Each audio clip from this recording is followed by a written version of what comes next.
నమస్తే SP news కి స్వాగతం. ముందుగా హెడ్లైన్స్. అమెరికాలో ఉద్యోగాల కుదింపు, 1300 మందికి పైగా దౌత్యాధికారుల తొలగింపు.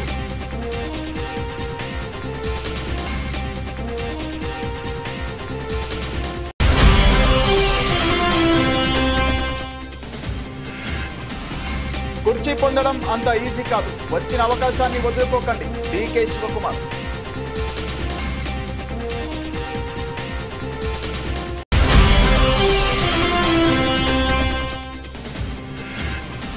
కుప్పకూలిన 4 అంతస్తుల భవనం, శిథిలాల కింద చిక్కుకున్న నివాసితులు.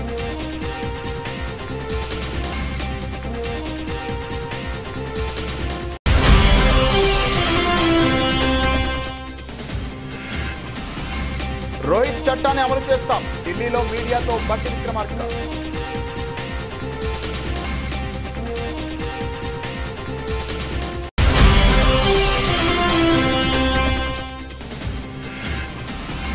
పద్దెనిమిది నెలలుగా కాంగ్రెస్ పాలనలో నగరాభివృద్ధి నాశనమైంది. బీఆర్ఎస్ నాయకులు రావుల శ్రీధర్ రెడ్డి ఆరోపణ.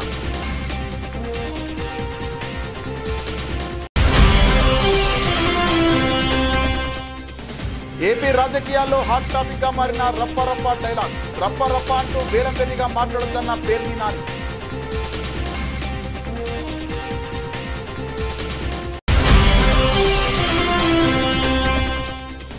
420 దొంగ హామీలు ఇచ్చిన దొంగ రేవంత్ రెడ్డి. బీఆర్ఎస్ పార్టీ కార్యాలయంలో మాజీ ఎమ్మెల్యే గాదర్ కిషోర్ మీడియా సమావేశం.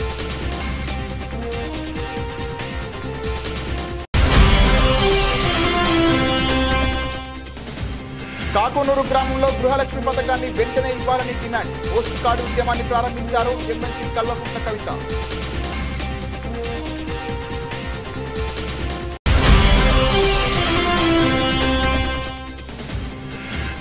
కాకినాడ రంగరాయ మెడికల్ కాలేజీలో లైంగిక వేధింపుల ఘటన, 50 మంది విద్యార్థుల ఫిర్యాదు.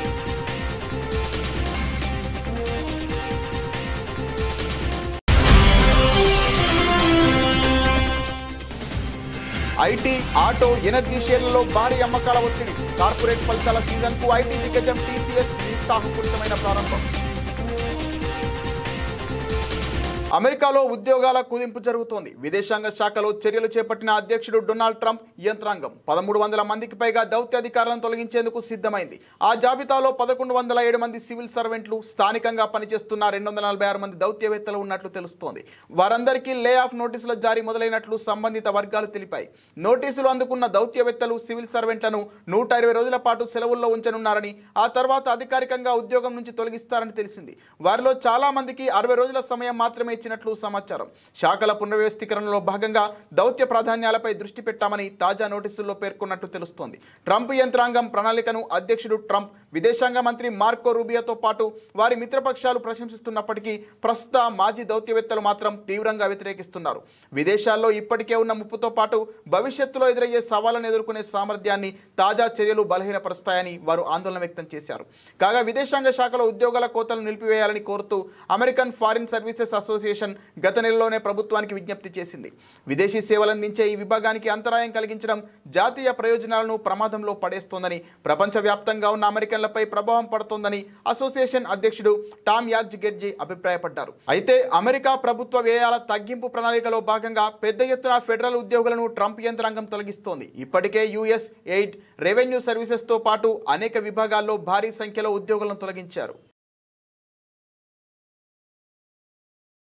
కర్ణాటకలో ముఖ్యమంత్రి మార్పుపై వివాదం కొనసాగుతున్న విషయం తెలిసిందే. ఈ వివాదం వేళ డిప్యూటీ సీఎం డీకే శివకుమార్ కీలక వ్యాఖ్యలు చేశారు. కుర్చీ పొందడం అంత సులభం కాదన్నారు. అవకాశం వచ్చినప్పుడే ఆ కుర్చీలో కూర్చోవాలని వ్యాఖ్యానించారు. శుక్రవారం బెంగళూరు న్యాయవాదుల సంఘం నిర్వహించిన కెంపేగౌడ జయంతి వేడుకల్లో పాల్గొన్న డీకే ఈ సందర్భంగా మాట్లాడారు. ఖాళీ కుర్చీలు అందుబాటులో ఉన్నప్పటికీ అందులో కూర్చొని చాలా మంది న్యాయవాదులను ఇక్కడ నేను చూస్తున్నాను. కానీ మేమందరం మాత్రం ఓ కుర్చీ కోసం తీవ్ర పోరాటాలు చేస్తుంటాం. కుర్చీ పొందడం అంత సులభం కాదు. మీరు అవకాశం వచ్చినప్పుడే ఆ సీట్లో కూర్చోవాలి. వచ్చిన అవకాశాన్ని వదులుకోకూడదు. మీలో చాలా మంది త్యాగపూరితం ఉన్నట్లు అనిపిస్తోంది. మీకు అవకాశం వచ్చినప్పుడే ఉపయోగించుకోండి అంటూ వ్యాఖ్యానించారు. వ్యాఖ్యానించారు. ప్రస్తుతం ఆయన కామెంట్స్ వైరల్ అవుతున్నాయి. కర్ణాటకలో ముఖ్యమంత్రిని కాంగ్రెస్ అధిష్టానం మారుస్తోందని, డిప్యూటీ సీఎం డీకే శివకుమార్ను సీఎంను చేస్తారంటూ విస్తృతంగా ప్రచారం జరుగుతున్న విషయం తెలిసిందే. కర్ణాటకలో నాయకత్వ మార్పు ఉండదని, తానే ముఖ్యమంత్రిగా కొనసాగుతానని స్వయంగా సీఎం సిద్ధరామయ్య స్పష్టం చేసినప్పటికీ దీనిపై చర్చ మాత్రం ఆగడం లేదు. రాష్ట్రంలో 5 ఏళ్ల పాటు పూర్తి కాలం తానే ముఖ్యమంత్రిగా ఉంటానని, డీకేను సీఎం చేయడానికి పదవి నుండి దిగిపోమ్మని అధిష్టానం తనను అడిగినట్టు జరుగుతున్న ప్రచారంలో ఎంత మాత్రం వాస్తవం లేదని స్పష్టం చేశారు. 5 ఏళ్ల పాటు నేనే సీఎంగా ఉంటా, ఈ విషయం నేను ఎప్పుడో స్పష్టం చేశా. జూలై 2న చేసిన ప్రకటనలో కూడా ఇదే విషయం చెప్పా. ఆ రోజు నా పక్కన శివకుమార్ కూడా ఉన్నారని పేర్కొన్నారు. సీఎం పదవిపై డీకే ఆశపడుతున్న విషయంపై ఆయన మాట్లాడుతూ, డీకే కూడా ఈ పదవికి ఆశావహుడే, అందులో ఎలాంటి తప్పు లేదు. ఆయన కూడా ఇదే విషయాన్ని పేర్కొన్నారు. కానీ సీఎం కుర్చీ ప్రస్తుతం ఖాళీ లేదు అని చెప్పారు. కాంగ్రెస్ హైకమాండ్ నుంచి తనకు పూర్తి మద్దతు ఉందని పేర్కొన్నారు. గాంధీలు సహా కాంగ్రెస్ అగ్రనాయకుల పూర్తి మద్దతు తనకు ఉందని, తన మద్దతు లేకుంటే సీఎం పదవిలో కొనసాగి ఉండేవాడిని కాదని సిద్ధరామయ్య తెలిపారు.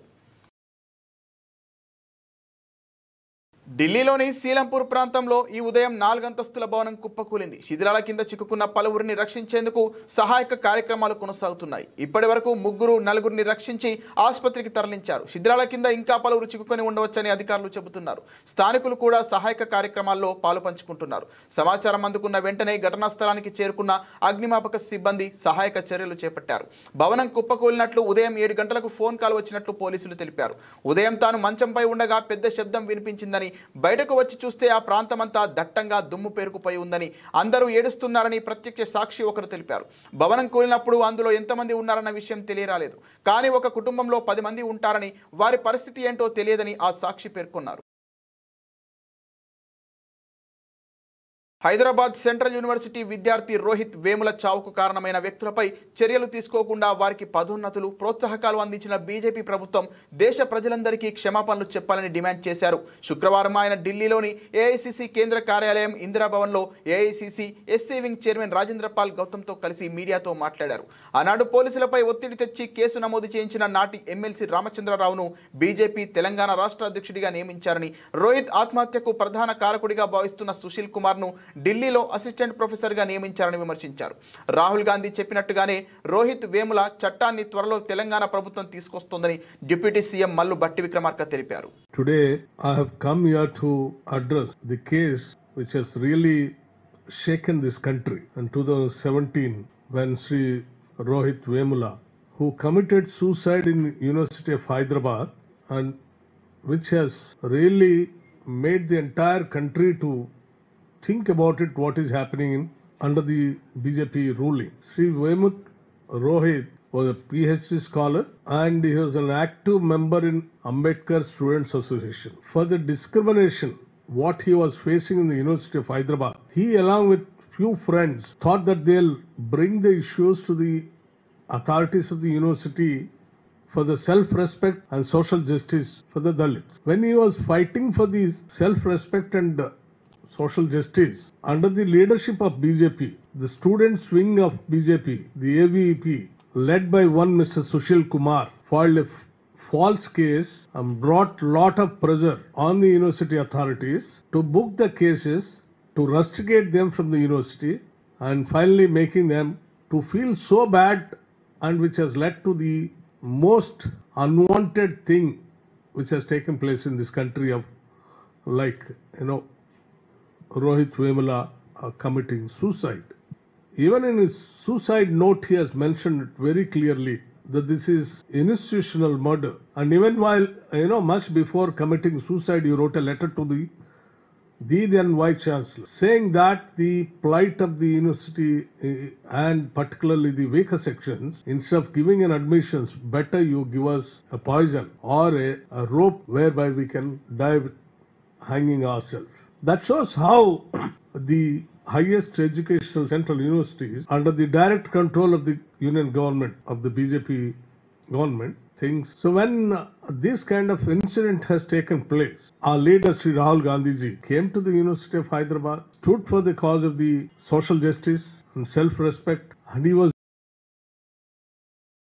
18 నెలలుగా కాంగ్రెస్ పాలనలో నగరాభివృద్ధి నాశనమైంది. గతంలో అభివృద్ధి కార్యక్రమాల కోసం మా బీఆర్ఎస్ నాయకులు ప్రభుత్వానికి ఎన్నో వినతి పత్రాలు ఇచ్చినా పట్టించుకోలేదు.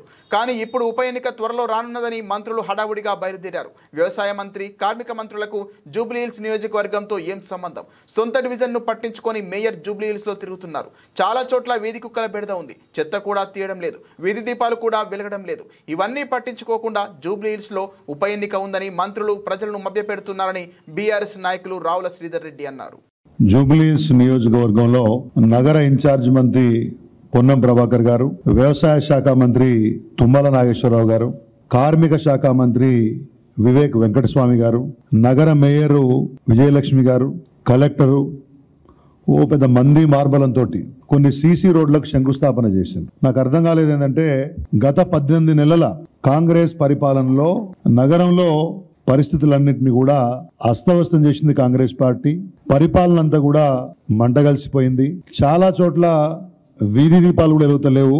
అట్లాంటిది ఇవాళ సడన్ గా జూబ్లీహిల్స్ నియోజకవర్గం సరిహద్దులు ఎక్కడ ఉన్నాయి, ఎన్ని డివిజన్లు ఉన్నాయి, ఎక్కడ బస్తీలు ఉన్నాయి, జూబ్లీహిల్స్ నియోజకవర్గ ఆనుపానులు కూడా తెలవని కాంగ్రెస్ పార్టీ మంత్రులు ఇవాళ మా శాసనసభ్యుడు మరణం తర్వాత ఉప ఎన్నిక వస్తుందనే ఉద్దేశంతో ఇవాళ రోజు పర్యటనలు చేస్తూ ఉన్నారు. జూబ్లీహిల్స్ ప్రజలు ఆశ్చర్యపోతా ఉన్నారు. మా కార్పొరేటర్లు కానీ అనేక అంశాలపై ఇచ్చినటువంటి రిప్రజెంటేషన్లను పట్టించుకోని వాళ్ళు, నగరంలో ఒక నియోజకవర్గం ఉందో లేదో తెలియనటువంటి మంత్రులు ఇవాళ పొద్దున్న లేస్తే అక్కడికి వచ్చి వాళ్తా ఉన్నారు. మా ప్రజలు ఆశ్చర్యపోతా ఉన్నారు. అబ్బా సడన్ గా కాంగ్రెస్ పార్టీకి ఇంత ప్రేమ ఎందుకు వచ్చింది? రాష్ట్ర వ్యవసాయ మంత్రికి జూబ్లీహిల్స్ లో సీసీ రోడ్ శంకుస్థాపనకు ఏం సంబంధము? కార్మిక బాగోగులు చూడాల్సినటువంటి వాళ్ళు ఒకవైపు పరిశ్రమల్లో ప్రమాదాలు జరుగుతూ ఉన్నాయి, సరైన పర్యవేక్షణ లేదని చెప్తుంటే కార్మిక శాఖ దాని సంబంధిత శాఖల యొక్క బాగోగులు చూడాల్సినటువంటి ఒక మంత్రి, సొంత డివిజన్లో సమస్యలు కూడా చూడని మేయరు, నగరంలో కుక్కల బెడద ఉంది, శానిటేషన్ సమస్య ఉంది, జిహెచ్ఎంసీ పాలన మొత్తం అస్తవ్యస్తంగా తయారైంది. ఇప్పుడేదో జరిగిపోయినట్టు ఇవాళ జూబ్లీహిల్స్లో రోజు పర్యటన చేస్తూ ఉన్నారు. మీరొచ్చి ఎన్ని హడావుడి ఫోటోషూట్ శంకుస్థాపన. పుష్ప సినిమాలోని రప్పా రప్పా డైలాగ్ ఇప్పుడు ఏపీ రాజకీయాల్లో హాట్ టాపిక్ గా మారింది. ఇదే డైలాగ్ వైసీపీ శ్రేణుల ఫ్లెక్సీలు బ్యానర్లలో కనిపించడం, ఆ పార్టీ అధినేత జగన్ నోటి వెంట నుండి రావడం రాజకీయాల్లో వేడిని పెంచింది. తాజాగా ఆ అంశంపై మాజీ మంత్రి పేర్ని నాని స్పందిస్తూ ఆసక్తికర వ్యాఖ్యలు చేశారు. మంత్రి నారా లోకేష్ మాదిరి మీరు కూడా చెడిపోయారా అంటూ వైసీపీ శ్రేణులను ఉద్దేశించి మాట్లాడారు. లోకేష్ రెడ్ బుక్ అంటే మీరు రప్పా రప్పా అంటున్నారని, రప్పా రప్పా అంటే తప్పు కాదని, కానీ ఏదైనా చేయాలంటే చీకట్లో కన్ను కొడితే అయిపోవాలని చెప్పారు. రప్పా రప్పా అంటూ వేలం వెర్రిగా మాట్లాడకూడదని, ఇకపై ముళ్ళును ముళ్ళుతోనే తీయాలని పేర్ని నాని అన్నారు. ప్రజలు మనల్ని మన్ననలు పొందేలా పార్టీ శ్రేణులు పనిచేయాలని పిలుపునిచ్చారు. నారా లోకేష్ రెడ్ బుక్ చివరకు కూటమి ప్రభుత్వానికి ఉరితాడవుతుందని చెప్పారు. అరే చీకట్లా కన్ను కొడితే అయిపోవాలరా, నోరు తెరిచి రప్ప రప్ప ఎన్నిసార్లు అంటారు? సిగ్గు శరం ఉండాలి మనకి. ఎన్నిసార్లు అంటారు? అది ఇక అదే పని. చీకట్లో చేయాల్సిన పనులు కూడా పట్టపగలు అసహ్యంగా ఏంటిది? రప్ప రప్పని చీకట్లో జరిగిపోవాలి. చెప్పేవాడు ఎవడో చేయడు. కరిసే కుక్క మొరగదు, మురిగే కుక్క కరవదు. అది తెలుసుకోండి. కొంచెం కరిసే కుక్క సైలెంట్కి వచ్చి లటక్కని కలుస్తుంది. నీకు చేతనైతే రేపు గవర్నమెంట్ వచ్చిన తర్వాత ఎవడెవడు తప్పుడు వేషాలు వేసాడో ఆయన కరిసేయి. దానికి చెప్పాలి, ఎవడికన్నా చెప్పాలంట. రెండో గండి చెప్పాల్సిన పని లేదు, జరిగిపోవాలి. తర్వాత మీరందరూ కలిసి పలకరించాలి, ఎట్లా జరిగింది, ఏం జరిగింది, ఎవరు చేశాడని. ఎన్నికల్లో ఇచ్చిన హామీలను నెరవేర్చిన తర్వాతనే తుంగతుర్తి గడ్డ మీద అడుగు పెట్టాలి. గోదావరి జలాలను రైతులకు ఇచ్చిన తర్వాతే తుంగతుర్తి గడ్డపై అడుగు పెట్టాలని సవాల్ విసిరిన మాజీ MLA doctor Gadari Kishore Kumar ration కార్డుల పంపిణీ పేరుతో తిరుమలగిరికి వస్తున్నారు. తిరుమలగిరిలో అడుగు పెట్టాలంటే ముఖ్యమంత్రికి అర్హత ఉందా లేదా ఆలోచించాలని విజ్ఞప్తి చేస్తున్నా. సాధారణ ఎన్నికల్లో ఇష్టం వచ్చిన హామీలు ఇచ్చారు. 420 దొంగ హామీలు ఇచ్చిన దొంగ రేవంత్ రెడ్డి ఏ ముఖం పెట్టుకుని తుంగతుర్తికి వస్తున్నావని అడుగుతున్నా. స్థానిక ఎమ్మెల్యేకు వ్యక్తిగతమైన లాభాలు తప్ప మరో సోయి లేదు. తుంగతుర్తి నియోజకవర్గంలో ఏం చేశారో శ్వేతపత్రం విడుదల చేస్తారా? మా ప్రభుత్వంలో ఉన్నప్పుడు తీసుకొచ్చిన వాటికి కొబ్బరికాయలు కొట్టి నేను చేశాను అని చెబుతున్నారు. తిరుమలగిరిలోని బీఆర్ఎస్ పార్టీ కార్యాలయంలో మాజీ ఎమ్మెల్యే గాదరి కిషోర్ మీడియా సమావేశంలో మాట్లాడారు. మాట్లాడా ఓ విలేకరు ఫోన్ చేసి మాట్లాడితే ఏమంటాడు? మిగులు జలాలు తగులు జలాలు అవి రావుతీ నీకు ఎరకలేదు, ఈయనకి మిగులాంటి తెలియదు తగులాంటి తెలియదు. అరే నాయన గోదావరి జలాలల్లో మిగులు జలాలు తగులు జలాలు లేవు, ఆల్ వాటర్ అంటారు. కృష్ణానదిలో ఉంటాయి మిగులు జలాల ముచ్చట. గోదావరి నది మీద ఎప్పుడు కూడా మిగులు జలాలకు సంబంధించిన ముచ్చట ఉండదు. గోదావరి నది మీద ఏముంటుందో తెలియదు, కృష్ణానది మీద ఏముంటుందో తెలియదు. ఈ చదువురాని కొడుకులంతా మనకు ఎమ్మెల్యేలు, మంత్రులు, ముఖ్యమంత్రులు, మన దౌర్భాగ్యం. ఏం చేస్తాం? గోదావరి నదిలో ఎప్పుడు మిగులు జలాలు అనే కాన్సెప్ట్ ఉండదు. మళ్ళీ చెప్తాం, బనకచర్ల కడుతున్నారు, బనకచర్ల కట్టుడు ఉండదు. వీళ్ళు కూడా మాట్లాడితే ముఖ్యమంత్రి మాట్లాడినా మంత్రి మాట్లాడినా బనకచర్ల కడుతున్నారు, మేము దాన్ని అడుగుంటాం. బనకచర్ల కట్టేది కాదురా, అదేమో రిజర్వేయర్ కాదురా నాయన. బనకచర్ల నేను కట్టలేరా, గోదావరి నది అసలే లేదు. బనకచర్ల అనేది పేదరెడ్డిపాడు కాలువ మీద ఎక్కడో ఒక దగ్గర ఎగ్జాక్ట్ 18 కిలోమీటర్ల తర్వాత. ఇప్పుడు మనం పిలిచాల కాడికి మనం లేపుతాం కదా, 69 లేపంగానే పోతే కదా నీళ్ళు మనకు. అట్లా ఒక ఎగ్జాక్ట్ బనకచర్ల అనేది. కానీ గోదావరి జలాలన్నీ అక్రమంగా తరలించకపోయి ప్రకాశం బ్యారేజ్ నుంచి లిఫ్ట్ ద్వారా తీసుకుపోయి ఆ బనకచర్ల దగ్గర కనెక్ట్ చేస్తున్నారు. దాన్ని వ్యతిరేకిస్తున్నాం మనం. అది కూడా తెలియదు ఎవరికి, చదువు రాదు. బనకచర్లను కట్టనీయం, ఇంటిపై తడుకుంటాం. ఇంకంత చదువు వచ్చినటువంటి ముఖ్యమంత్రి, మంత్రి, ఎమ్మెల్యే ఉన్నాక మనం ఏం చేయాలి? ఇప్పటికైనా ఆలోచించమని చెప్పి తుంగతుర్తి నియోజకవర్గ ప్రజలను కూడా అడుగుతున్నాం. పొడుగు ఇది గెలిచేది కాదు పీకేది కాదు అని చెప్పేసి ఆ రోజు ఎన్నికలలో ఇష్టం వచ్చిన హామీలు, నేను ఈడ ఆసుపత్రి తెస్తా, ఆడ బస్ డిపో తెస్తా, ఈడ కాలేజ్ తెస్తా. ఒక్కటన్నా అయిందా? ఒక్కటన్నా? మనం తీసుకొచ్చిన 100 పడకల ఆసుపత్రి మేము హరీష్ రావు గారు తీసుకొచ్చి కొబ్బరికాయ కొట్టించి స్టార్ట్ చేసిన తర్వాత మళ్ళీ కొబ్బరికాయ కొట్టాం. తుంగతుర్తి లోకల్ సాంగ్ చేయించిన రోడ్డు ఇప్పటి వరకు కాలేదు. మన మామూలు కూడా అంటే ర్యాలీ నిర్వహించారు. చాలిగూడ నుంచి చేసిన రోడ్డు అది కంప్లీట్ కాలేదు. రామారావు నుంచి మొత్తం మానాయకుడి దాకా చేసిన రోడ్డు అది కంప్లీట్ కాలేదు. అవన్నీ మన హామీలో అయిపోయినాయి. పనిచేసే శాత కాదు. ఇందాక మాట్లాడుతుంటే మా వాళ్ళు గుర్తు చేస్తారు, మోత్కూరుకి కోర్టు సాంక్షన్ చేయించినాం. ఆ సాంక్షన్ చేయించినటువంటి కోర్టును స్టార్ట్ చేయించే తెలియలేదు వీళ్ళకు. మా వాళ్ళు రావణపేట దాకా పోవాలంటే ఇబ్బంది అవుతుందని చెప్పేసి. రంగారెడ్డి జిల్లా కేశంపేట మండలం కాకునూరు గ్రామంలో గృహలక్ష్మి పథకాన్ని వెంటనే ఇవ్వాలని డిమాండ్ చేస్తూ పోస్ట్ కార్డు ఉద్యమాన్ని ప్రారంభించారు తెలంగాణ జాగృతి అధ్యక్షురాలు ఎమ్మెల్సీ కల్వకుంట్ల కవిత. మహిళలతో కలిసి కార్డులను ఢిల్లీలోని సోనియా గాంధీ అడ్రస్కి పోస్ట్ చేశారు. అనంతరం కవిత మాట్లాడుతూ రాష్ట్రంలో ఒక అసమర్థ పాలన కొనసాగుతోందని, ఎన్నికల సమయంలో ప్రజలకు ఇచ్చిన హామీలు 18 నెలలు గడిచినా అమలు చేయడంలో ప్రభుత్వం విఫలమైందని, ఇప్పటికే రాష్ట్ర ప్రభుత్వం 2 లక్షల కోట్లు అప్పు చేసిందని, అయినా ప్రజలకు సరైన సదుపాయాలు కల్పించడంలో విఫలమయ్యారని అన్నారు. ముఖ్యమంత్రి రేవంత్ రెడ్డి తెలంగాణలో తక్కువ, ఢిల్లీలో ఎక్కువ ఉంటారని ఎద్దేవా చేశారు. ఫ్రీ బస్ పేరుతో గ్రామాలకు వచ్చే బస్సుల సంఖ్యను తగ్గించడంతో మహిళలు ఎంతో ఇబ్బందులు ఎదుర్కొంటున్నారని, వెంటనే బస్సుల సంఖ్య పెంచాలని డిమాండ్ చేశారు. రానున్న స్థానిక సంస్థల ఎన్నికల్లో కాంగ్రెస్ కు వ్యతిరేకంగా ఓటు వేయాలని ప్రజలకు సూచించారు. బీసీలకు ఎన్నికల్లో 42% రిజర్వేషన్ కల్పిస్తూ కేబినెట్లో నిర్ణయం తీసుకోవడం ముమ్మాటికి తెలంగాణ జాగృతి విజయమే అని కవిత అన్నారు.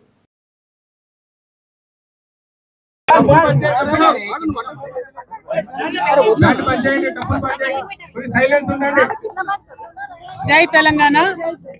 ఈరోజు మేము మహబూబ్ నగర్ జిల్లా, రంగారెడ్డి జిల్లా, ఉమ్మడి మహబూబ్ నగర్ కదా, ఉమ్మడి మహబూబ్ నగర్ రంగారెడ్డి జిల్లాలో కాకునూరు గ్రామంలో ఉన్నాం. మరి షాద్ నగర్ అంటేనే ఒకప్పుడు రియల్ ఎస్టేట్ అన్నట్టు ఉండేది. అందరు కూడా తెల్ల బట్టలు వేసుకొని తిరిగి తెల్లారు లేస్తే రియల్ ఎస్టేట్ పనులు చేసుకొని బతికినటువంటి వాళ్ళు ఉన్నారు. వాళ్ళందరూ కూడా ఇవాళ కాంగ్రెస్ ప్రభుత్వాన్ని ఎన్నుకున్నందుకు బాధపడుతున్నటువంటి సందర్భం ఉన్నది.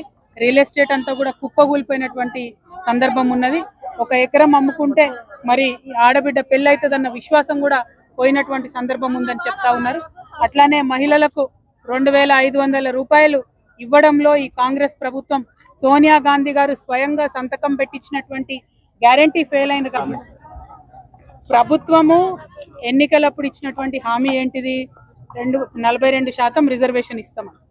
వాళ్ళ అధికారంలోకి వచ్చిన నెలనో 2 నెలల్లో 3 నెలల లోపలనో వాళ్ళే స్వయంగా ఇచ్చుంటే బాగుండేది.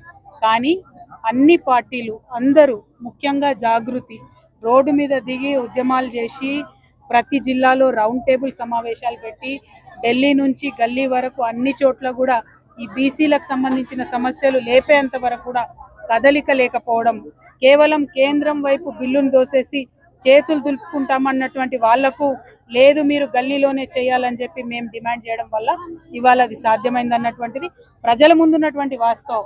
నేను కాదనేది కాదు. మహేష్ కుమార్ గౌడ్ గారు ఏదన్నా చెప్పొచ్చు, పొన్నం ప్రభాకర్ గారు ఏదన్నా చెప్పొచ్చు, కల్వకుంట్ల కవిత కూడా ఏదన్నా చెప్పొచ్చు. కానీ ప్రజలు డిసైడ్ చేస్తారు ఎవరు ప్రశ్నించారని. ఇవాళ కూడా మేము ప్రశ్నిస్తున్నాం. మీరు కేవిట్ వేయాలి ముందు హైకోర్టులో సుప్రీంకోర్టులో, ఆ తర్వాత మాత్రమే మీరు ఆర్డినెన్స్ తీసుకురావాలి. లేకపోతే కేవలం మీరు బీసీలను బురిడి కొట్టించడానికి చేసే డ్రామా లాగా ఉంటుంది తప్పితే నిజమైనటువంటి ప్రేమ మీకు లేదని అర్థమవుతుంది. మీ మాట నిలబెట్టుకోండి, 42% బిల్లు ఇవ్వండి, 2500 ఆడబిడ్డలకి. కాకినాడ రంగరాయ మెడికల్ కాలేజీలో విద్యార్థినులపై లైంగిక వేధింపుల ఘటనపై జిల్లా కలెక్టర్ మోహన్ స్పందించారు. ఆరోపణలు వచ్చిన చక్రవర్తి, జమ్మిరాజు, గోపాలకృష్ణ ప్రసాదులపై క్రిమినల్ కేసులు నమోదు చేసి సస్పెండ్ చేశాం. వారంతా పోలీసుల అదుపులో ఉన్నారు. ఈ నెల 9న ప్రిన్సిపాల్కు ఓ విద్యార్థిని మెయిల్ చేయగా ఆ తర్వాత 50 మంది ఫిర్యాదు చేశారు. వాట్సాప్లో అసభ్య మెసేజ్లు, వ్యాఖ్యలు గుర్తించామని చెప్పారు. ఎక్స్ప్లెయిన్ చేయాలి. ఇమీడియట్గా డిస్ట్రిక్ట్ అడ్మినిస్ట్రేషన్ కానీ కాలేజ్ అడ్మినిస్ట్రేషన్ కానీ తీసుకున్న యాక్షన్ ఏంటి, తర్వాత ఇలాంటిది మళ్ళీ రిపీట్ కాకుండా మనం చేయడానికి ఎలాంటి చర్యలు తీసుకునే దాని గురించి, అండ్ ఈ ఇన్స్టిట్యూషన్ మీద తర్వాత మనం తీసుకునే ఈ సిస్టమ్ మీద కొంచెం నమ్మకం మళ్ళీ పెట్టుకునేటట్లు, అంటే we have to reinforce that confidence in this institute. So అందుకోసం అని చెప్పి మీటింగ్ పెట్టడం జరిగింది ప్రిడామినెంట్లీ. సో క్విక్గా నేను ఐ విల్ గివ్ బ్రీఫ్ ఏం జరిగింది, తర్వాత what happened the last 2 days. ఆ తర్వాత ఐ విల్ రిక్వెస్ట్ ఎస్పీ గారు to give details about the cases filed and then the further action, criminal action taken on the ఎవరైతే దీని గురించి దోషులుగా తేల్చబడారో వాళ్ళ క్రిమినల్ యాక్షన్ గురించి ఎస్పీ గారు బ్రీఫ్ చేస్తారు.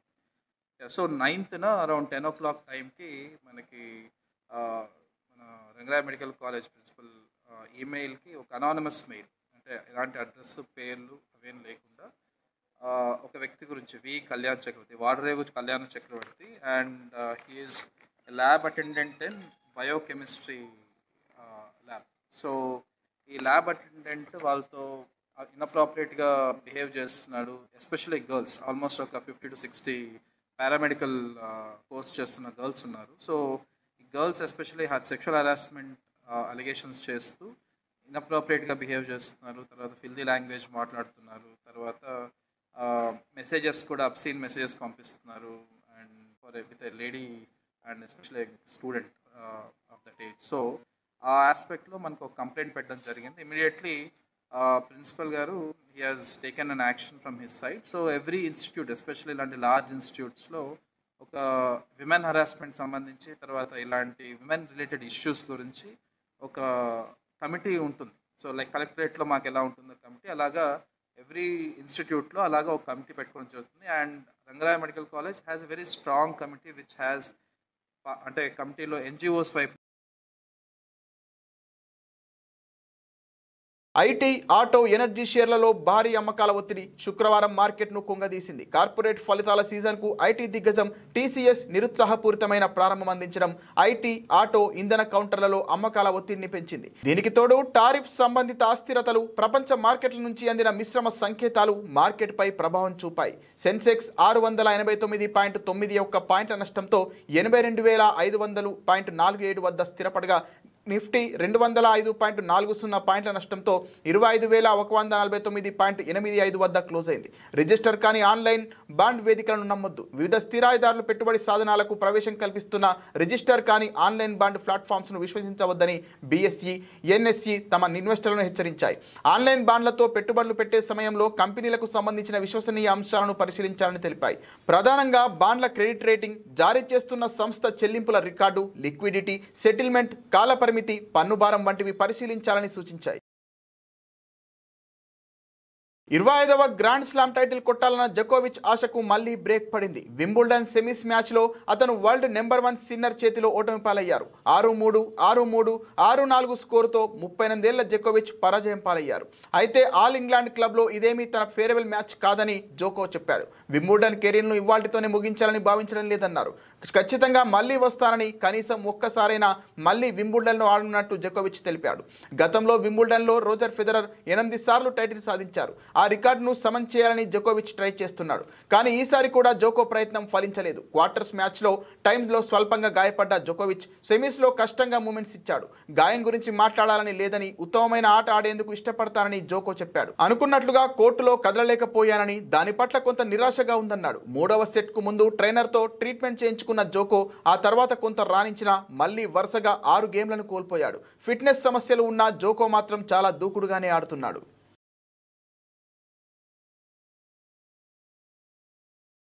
బులెటిన్ ముగించే ముందు హెడ్లైన్స్ మరోసారి. అమెరికాలో ఉద్యోగాల కుదింపు 1300 మందికి పైగా దౌత్యాధికారుల తొలగింపు.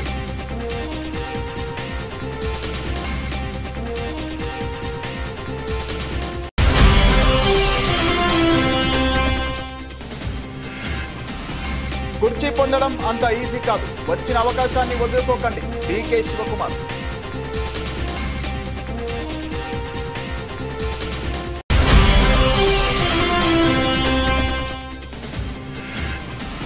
కుప్పకూలిన 4 అంతస్తుల భవనం, శిథిలాల కింద చిక్కుకున్న నివాసితులు.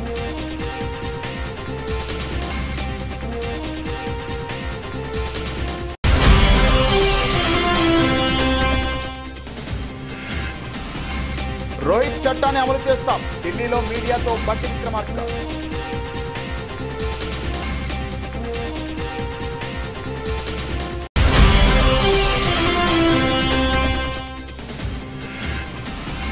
పద్దెనిమిది నెలలుగా కాంగ్రెస్ పాలనలో నగరాభివృద్ధి నాశనమైంది. బీఆర్ఎస్ నాయకులు రావుల శ్రీధర్ రెడ్డి ఆరోపణ.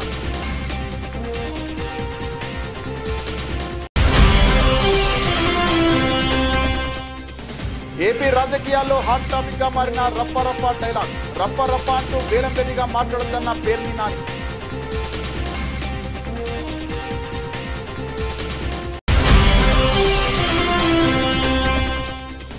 420 దొంగ హామీలు ఇచ్చిన దొంగ రేవంత్ రెడ్డి. బీఆర్ఎస్ పార్టీ కార్యాలయంలో మాజీ ఎమ్మెల్యే గాజరి కిషోర్ మీడియా సమావేశం.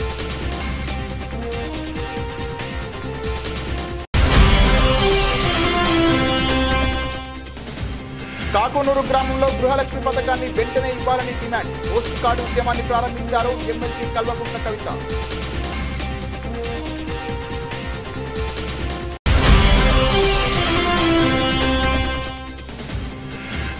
కాకినాడ రంగరాయ మెడికల్ కాలేజీలో లైంగిక వేధింపుల ఘటన. 50 మంది విద్యార్థుల ఫిర్యాదు.